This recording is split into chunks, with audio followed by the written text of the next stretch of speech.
ہم پر لازم ہے کہ ہر حال میں اللہ رب العزت کی شکر گزاری کریں اور ناشکری سے بچے رہیں۔ معزز سامعین،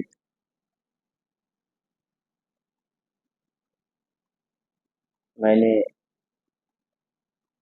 دوران خطبہ سورہ حج کی آیت وَأَذِّن فِي النَّاسِ بِالْحَجِّ يَأْتُوكَ رِجَالًا وَعَلَىٰ كُلِّ ضَامِرٍ يَأْتِينَ مِن كُلِّ فَجٍّ عَمِيقٍ تک تلاوت کرنے کی سعادت حاصل کی ہے۔ معزز سامعین و حاضرین، کیونکہ ماہ ذوالقعدہ کا آغاز ہو چکا ہے اور مختلف علاقوں سے، مختلف ممالک سے حج کے لیے عازمین حج اپنے گھروں سے سفر کر کے نکل رہے ہیں اور اللہ رب العزت کے گھر خانہ کعبہ پہنچ رہے ہیں اور حبیب پاک صلی اللہ علیہ وسلم کی بارگاہ اقدس میں حاضر ہو رہے ہیں۔ اسی مناسبت سے حج سے متعلق کچھ ذکر خیر کرنے اور سننے کی خاطر اس آیت کو تلاوت کرنے کی سعادت حاصل کی گئی۔ اللہ تبارک و تعالی کا ارشاد ہے کہ حج کے لیے لوگوں میں اعلان کرو، حج کا اعلان کرو لوگوں میں۔ وہ پیدل چل کر آپ کے پاس آئیں گے اور دبلی پتلی اونٹنیوں پر، ہر دبلی پتلی اونٹنی پر آئیں گے اور ہر دور دراز سے آپ کے پاس آئیں گے تاکہ وہ اپنا فائدہ پائیں، اپنا فائدہ حاصل کریں، لیشہدوا منافع لہم، تاکہ وہ اپنا فائدہ حاصل کر پائیں۔ معزز سامعین و حاضرین، مفسرین نے اس آیت مبارکہ کے بارے میں لکھا ہے کہ جب حضرت سیدنا ابراہیم خلیل اللہ علیہ السلام نے کعبہ شریف تعمیر کیا، کعبۃ اللہ تعمیر کر دیا، تو اللہ تبارک و تعالی نے حکم فرمایا ابراہیم علیہ السلام کو کہ آپ لوگوں کو اس گھر کی طرف بلاؤ، حج کے لیے بلاؤ۔ تو حضرت ابراہیم علیہ السلام مکے کے ابو قبیس پہاڑ پر ٹھہر کر لوگوں میں اعلان کیا ہے، لوگوں آؤ اللہ کے گھر کی طرف آؤ، حج کے لیے آؤ۔ جیسے ہی آپ نے اعلان کیا، جس اللہ تبارک و تعالی نے آپ کی آواز کو ہر ایک بشر تک پہنچایا۔ روایتوں میں آتا ہے کہ باپ کی پشت میں، ماں کے صلب میں جو اولادیں تھیں، یعنی ابھی پیدا نہیں ہوئے تھے، ان کا نطفہ بھی ماں باپ کے پیٹوں میں تھا، ان کو بھی اللہ تبارک و تعالی نے ابراہیم علیہ السلام کی اس ندا کو، اس آواز کو سنایا، اور جس کو توفیق ہوئی انہوں نے کہا لبیک اللہم لبیک، ہم حاضر ہیں اے اللہ، ہم حاضر ہیں تیرے دربار میں، حاضر اے اللہ، ہم حاضر ہیں تیرے پاس، تیرے دربار میں ہم حاضر ہیں۔ یہ جواب دیے، اور محدثین و مفسرین وضاحت کیے ہیں کہ اللہ تبارک و تعالی نے جس کو یہ توفیق عنایت فرمائی ابراہیم علیہ السلام کے اعلان کو سن کر لبیک کہنے کی، اللہ تبارک و تعالی نے ہر اس شخص کے لیے حج مقدر فرما دیا۔ سبحان اللہ۔ تو کون جا رہے ہیں حج کو؟ حج کو اب تک کون گئے ہیں اور کون جانے والے ہیں قیامت تک حج کو؟ یہ وہی لوگ ہیں جو ابراہیم علیہ السلام کی آواز کو سن کر لبیک کہا۔ بعض لوگ ایک دفعہ، بعض دو، بعض تو 40 دفعہ بھی حج کیے ہیں۔ معزز سامعین، پھر یہ کیا ماجرا ہے؟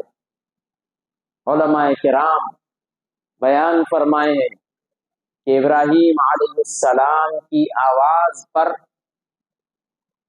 کہ اے لوگوں آؤ اللہ کے گھر کا طواف کرنے کے لیے آؤ حج کے لیے، جب یہ اعلان ہوا تو اس اعلان کو سن کر جس نے جتنے مرتبہ لبیک کہا، اللہ تبارک و تعالی اس کو اتنے مرتبہ مقدر میں حج سرفراز فرمائے۔ سبحان اللہ۔ اللہ کی ذات سے امید ہے کہ اللہ نے ہمیں بھی توفیق عطا فرمائی ہے بار بار کہنے کی، بار بار کہنے کی۔ الحمدللہ احقر 2023 میں، یعنی آپ کا یہ خادم 2023 میں اپنے والد اور چھوٹے بھائی کے ساتھ حج کی سعادت سے فارغ ہوا ہے۔ اللہ کا بڑا شکر ہے، اس کا فضل ہے، اس کا احسان ہے، اس کی عنایتیں ہیں۔ ممکن ہے بہت سارے حجاج یہاں موجود ہیں، اللہ تبارک و تعالی ہم سب کو بار بار حج سرفراز فرمائے، اور اب تک جس کو حج کی سعادت حاصل نہیں ہوئی، اللہ تبارک و تعالی ان سب کو اپنے فضل و کرم سے حج عطا فرمائے۔ معزز سامعین و حاضرین، اس آیت مبارکہ میں ایک ہے پیدل آنا اور ایک ہے سواری پر آنے کا ذکر، دو باتیں ذکر کی گئی، پیدل آئیں گے آپ کی طرف اور سواری پہ آئیں گے۔ سنیں، ایک روایت تفسیروں میں یہ بھی آئی ہے کہ اللہ تبارک و تعالی نے جو کہا وَأَذِّن، کہ آپ اعلان کرو، آپ حکم دو لوگوں کو حج کے لیے، تو یہ جو اذن کا حکم ہے یہ حضور صلی اللہ علیہ وسلم کے لیے آیا۔ حضرت سیدنا امام حسن رضی اللہ عنہ راوی ہیں، کہا یہ ابراہیم علیہ السلام کا بھی ذکر آیا اور حضور علیہ الصلوۃ والتسلیم کے لیے کہ آپ اعلان کریں لوگوں میں۔ سنیں صاحب، اعلان کیسا ہو رہا ہے؟ حج کا، بولیے حج کا۔ حج کیا ہے؟ اللہ کی، بولیے، عبادت ہے، اور اسلام کا ایک فرض ہے، اسلام کا ایک فرض ہے، اللہ کی عبادت ہے، اور اسلام کا ایک فرض ہے، رکن ہے اسلام کا۔ بلا رہے ہیں حج کے لیے، اور اللہ تبارک و تعالی کیا فرما رہا ہے؟ یاتو کا، آپ حج کے لیے بلاؤ، وہ آئیں گے آپ کے پاس۔ سبحان اللہ، پڑھیے سبحان اللہ۔ بلا رہے ہیں کدھر؟ حج کو۔ آ رہے ہیں کدھر؟ ابراہیم علیہ السلام کے پاس اور حضور پاک صلی اللہ علیہ وسلم کے پاس۔ اعلان ہو رہا ہے حج کا، بلایا جا رہا ہے حج پر، اور آ رہے ہیں ابراہیم علیہ السلام کے پاس، اور آ رہے ہیں حضور صلی اللہ علیہ وسلم کی طرف، آ رہے ہیں حضور کے پاس آ رہے ہیں۔ اب اگر کوئی حج کرے اور یہ بولے حضور کے پاس نہ جائے، تو پھر وہ یہ آیت پڑھے، حج کے لیے جو جانا ہے پہلے تو حضور کے پاس جانا، آئیں گے آپ کے پاس، یاتو کا، وہ آئیں گے آپ کے پاس، رجالن، پیدل چلتے ہوئے، وَعَلَىٰ كُلِّ ضَامِرٍ يَأْتِينَ مِن كُلِّ فَجٍّ عَمِيقٍ، اور دبلی پتلی اونٹنیوں پر سوار ہو کر، ہر دبلی پتلی اونٹنی پر سوار ہو کر ہر دور دراز علاقے سے آئیں گے۔ یہ اللہ تبارک و تعالی فرمایا۔ معزز سامعین کرام، اللہ نے یہ نہیں فرمایا کہ وہ میرے گھر کو آئیں گے، بولا آپ کے پاس آئیں گے۔ معزز سامعین، غور کرنے کی بات ہے، غور کرنے کی بات ہے۔ بعض لوگ کہتے ہیں مدینے کو حج کر لیے بس کافی ہے، اور مدینے کو جاؤ تو حضور کا ارادہ کر کے نہیں جانا، اور کہتے ہیں کہ مسجد نبوی میں عبادت کی غرض سے جانا، حضور کے واسطے نہیں جانا۔ معاذ اللہ، عام قبرستانوں کے قبروں کی زیارت کرنا اسلام میں مسنون ہے، مستحب ہے۔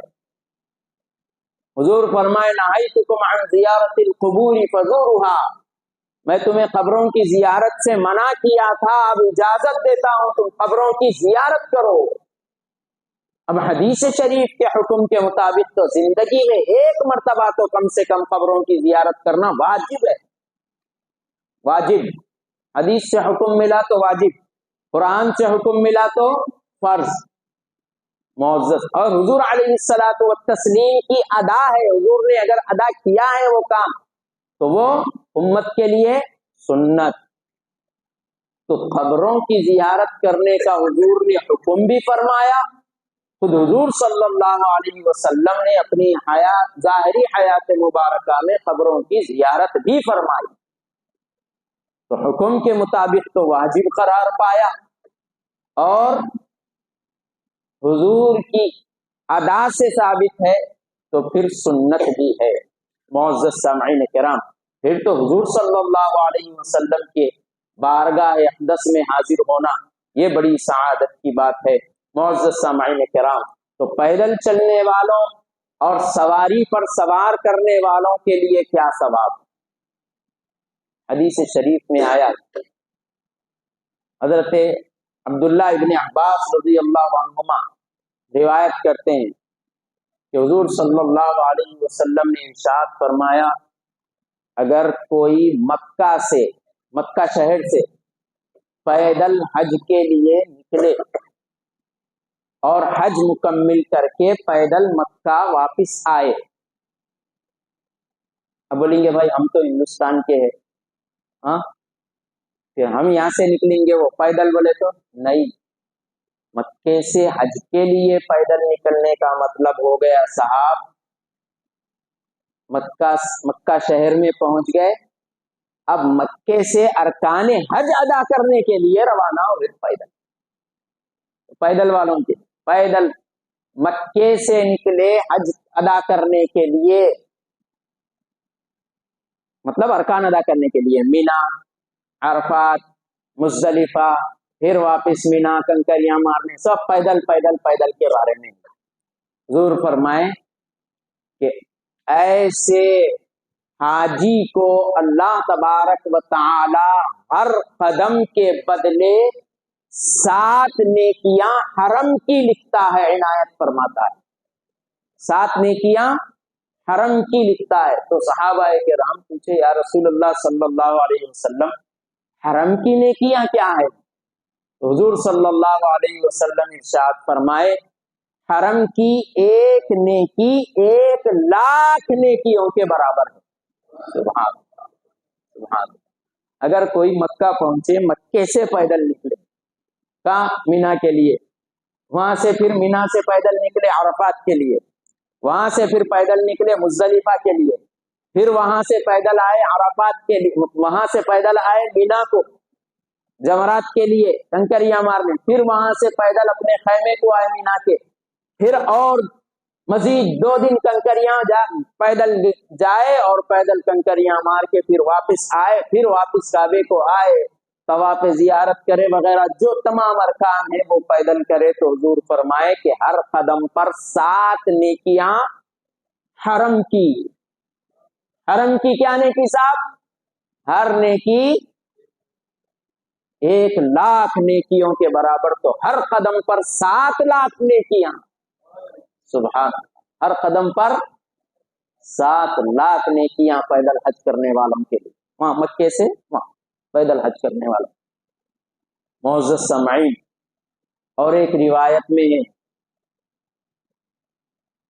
حضور علیہ الصلوۃ والتسلیم ارشاد فرمائے کہ اگر کوئی سواری پر حج کرے، سواری پر حج کرے، سواری پر سفر کرے حج کا اور حج ادا کر لے،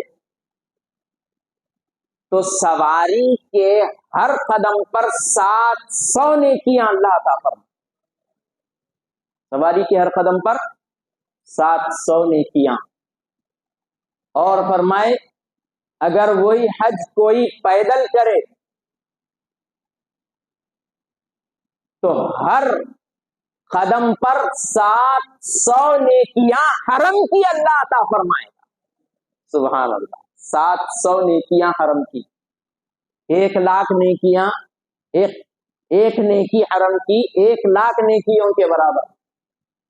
اب حساب کر لیجیے صاحب، اللہ تبارک و تعالی ہم تمام کو حج کی سعادت سرفراز فرمائے اور مکے سے مکمل سفر پیدل مکمل مکے سے پورے ارکان پیدل ادا کرنے کی سعادت بھی سرفراز فرمائے، آمین بولیے بھائی، آمین بولیے، آمین زبان پہ آسان ہے صاحب، ادھر پہنچ گئے آمین تو قبول ہے۔ اور سعادت دینے کا کیا مطلب؟ اللہ اگر مقدر میں لکھ دیا تو صحت بھی آٹومیٹک رہتی، ان پیدل لکھ دیا تو پیدل تو ہو نہیں چھونا ہے، ہاں مقدر میں اللہ عطا کر دے تو پیدل نہیں، آمین کہیں کو بولو پیدل چلوں گا تھک جاؤں گا، تو ایسا تو نہیں ہوتا، اگر وہ لکھ دیا مقدر میں پیدل تو صحت آٹومیٹک ہو جاتی۔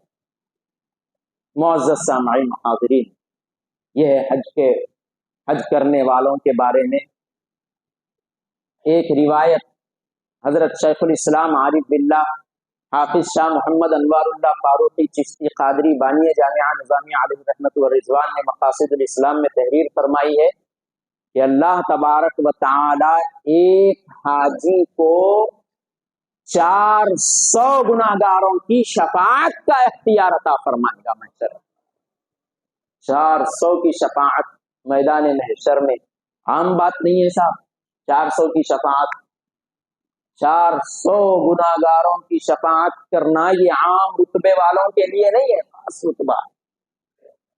معزز سامعین حاضرین، اب ایک حاجی کے لیے یہ ہے کہ وہ اپنے رشتہ داروں کے، اپنے خاندان کے، جان پہچان کے 400 گناہگاروں کی شفاعت کس کی ہوتی؟ جس پہ دوزخ لازم ہو گئی، اس کو بچانا پڑتا، جو خود پہلے بچا ہوا ہے اس کو شفاعت کی ضرورت نہیں ہے، تو جس پہ دوزخ لازم ہو گئی ایسوں کو 400 کی شفاعت کا اختیار محشر میں حاصل ہوگا ایک حاجی کو۔ اب جب ایک عام حاجی کے بارے میں یہ ہے تو پھر حضور صلی اللہ علیہ وسلم کی صاحبزادی کے بارے میں اور حضور کے بارے میں یہ بولنا کہ آپ صلی اللہ علیہ وسلم میدان محشر میں اپنی بیٹی کو بھی نہیں بچا سکتے، معاذ اللہ معاذ اللہ، یہ کیسی بدعقیدگی ہے، یہ کیسا گمان ہے، یہ کیسا خیال ہے، یہ کیسا اعتقاد ہے۔ اللہ تبارک و تعالی ہدایت عطا فرمائے۔ معزز سامعین کرام، ایک حاجی 400 کی شفاعت کرے اور حضور صلی اللہ علیہ وسلم کا معاملہ کیا ہے؟ آپ صلی اللہ علیہ وسلم جب تک سفارش نہیں کریں گے میدان محشر میں کسی کا حساب شروع نہیں ہوگا، اور حضور صلی اللہ علیہ وسلم کی صاحبزادی سیدتنا فاطمہ الزہرا رضی اللہ عنہا کے بارے میں یہ بولنا کہ آپ کو بھی حضور نہیں بچا سکتے، تو سنے وہی سیدہ کائنات رضی اللہ عنہا کا جب میدان محشر میں گزر ہوگا نا تو محشر میں حکم ہوگا اہل محشر کو، اے محشر والو اپنی نظریں نیچی کر لو، محمد الرسول اللہ صلی اللہ علیہ وسلم کی صاحبزادی کا گزر ہونے والا۔ اور پھر کوثر پہ پانی کون بانٹیں گے؟ کوثر کا جام تقسیم کون کریں گے؟ حضور علیہ السلام، حضور کے اہل بیت تقسیم کریں گے، حضرت امام حسن و حسین رضی اللہ عنہ تقسیم کریں گے۔ معزز سامعین، شفاعت تو شفاعت، حوض کوثر کے مالک ہیں یہ۔ معزز سامعین و حاضرین، تو حضور صلی اللہ علیہ وسلم کے ساتھ معاملہ اگر درست رہا تو ہی آخرت میں نجات ہے، نے تو کسی بھی عمل کا کوئی ثواب نہیں ملنے والا۔ حضور کے ساتھ تعلق اپنا بہتر رکھنا ضروری ہے۔ معزز سامعین و حاضرین، تو حج کی سعادت جنہیں سرفراز ہو رہی ہے وہ بڑے عظیم مقدر والے ہیں، بڑے عظیم مقدر والے ہیں۔ چاہیے کہ حج کریں تو حج کی خصوصیات کو جان کر جائیں تاکہ حج کرنے کے بعد وہ کیفیات ہمارے اندر آئے۔ اور ایک روایت حضرت بانی جامعہ علیہ رحمت و رضوان تحریر فرمائیں کہ سب سے بڑا گناہگار وہ ہے جو حج کرنے کے بعد یہ سمجھے کہ اس کے گناہ معاف نہیں ہوئے، اس سے بڑھ کر کوئی گناہگار نہیں ہے۔ حدیث شریف حضور علیہ السلام کا ارشاد تحریر کرے سب سے بڑا گناہگار کون ہے؟ وہ ہے جو حج کرنے کے بعد یہ خیال کرے کہ میرے گناہ معاف نہیں ہوئے، ایسا گمان کرنے والا بڑا گناہگار ہے۔ نہیں، یہ مومنین کے بارے میں گناہ تو شرک، سب سے بڑا گناہ شرک ہے، سب سے بڑا گناہ شرک ہے۔ اب مشرک ہو گیا تو حج تو مشرک پہ ہے ہی نہیں، تو یہ بات کیا ہے؟ ایمان والوں کے لیے، یہ بات ایمان والوں کے لیے۔ مومنین مومن ہے اور گناہگار ہے تو سب سے بڑا گناہگار وہ ہے جو حج کرنے کے بعد یہ خیال کرے کہ اس کے گناہ معاف نہیں ہوئے۔ اور حدیث شریف میں آیا ہے، حضور علیہ الصلوۃ والتسلیم ارشاد فرمائے، حج اور عمرہ گناہوں کو ایسے مٹا دیتے ہیں جیسے آگ سونے اور چاندی کے میل کو ختم کر دیتی، ایسے گناہوں کو مٹا دیتے۔ سونا اور چاندی کی ہی مثال کیوں؟ کوئی اور بھی مثال ہو سکتی تھی نا، مثال تو اور ایک ذکر آیا، جیسے لکڑی کو آگ بودا کر دیتی ہے، اس کا بھی ذکر آیا، اور سونا چاندی کی بھی مثال آئی حدیث میں۔ سونا چاندی کی مثال ہی کیوں؟ تو سونا پہلے سے قیمتی ہوتا ہے، سونا پہلے سے اہم اور قیمتی ہوتا ہے، اسی لیے ایمان والا بھی اہم ہے، اس کے پاس جو نعمت ہے وہ ایمان کی ہے، گناہوں کی وجہ سے وہ میلا ہو چکا ہے اس کا دل، اور جب وہ حج یا عمرہ کر لے تو ایسے پاک ہو جاتا ہے جیسا سونا چاندی کا میل نکل جاتا ہے۔ جب سونا چاندی کا میل نکل گیا تو کیا ہو گیا؟ سب سونا بھی نکھر گیا اور چاندی بھی نکھر گئی۔ معزز سامعین، اور حضور صلی اللہ علیہ وسلم فرمائے، اور حاجی گناہوں سے ایسے پاک ہو جاتا ہے جیسے ماں کے پیٹ سے پیدا ہوئے وقت گناہوں سے پاک تھا، سبحان اللہ، ایسا پاک ہو جاتا ہے۔ اللہ ہم سب کو حج کی سعادت سرفراز فرمائے۔